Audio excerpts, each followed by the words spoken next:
In this video, we're going to have a look at using dynamic content elements inside Gutenberg Blocks and then using the WordPress editor to add those elements to the page. So if we have a look here, you'll see that we have this dynamic slider, we have these products being pulled in, and several other elements. So what we're going to do now is just go to that page inside Oxygen. So I've already loaded up Oxygen, and here's the page. And what we're going to do now is just save some of these as content blocks for Gutenberg. So to do that, we open up the structure panel, and now I'm going to select this section. So you can see here we have the section selected, and I'm going to click on the pencil and then copy to block. So I'll call this one cheapest chips, so we know what it is. And it's important to name the section correctly, and you're going to see why it's that important. And then here we just have this music and decor list of products. So what I'm going to do is select that one, copy to block, and we'll just call that music and decor. Right, so that has been copied to Gutenberg Blocks.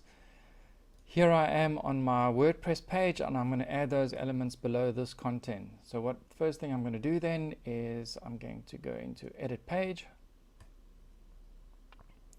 And once we're on the edit page, then I'm going to just select that existing block. We'll click on add, and now you'll see that one of the reasons why we do need to do this is because when I click on cheapest chips or I click on music and decor, you'll see that there's no preview of what's included in this dynamic content, except to say that it has a repeater, and also there's not anything here that's set up to be edited. So that's pretty much all that we can do with this. So it's very important then that you have the correct name of your element. And then just to compare, if I was going to add the let's have a pricing 3x1 text info, you'll see that I can see what that's going to look like, because it's a static element. So dynamic elements don't have previews.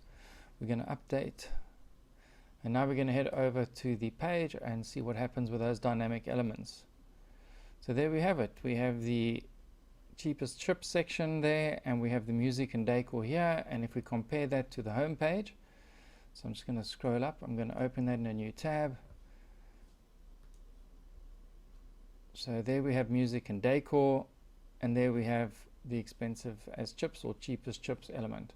So there you can see that the elements are replicated really nicely. The formatting is held. It's just very important when you do it that you name your elements correctly, because when you're in the editing section you can't see what they look like.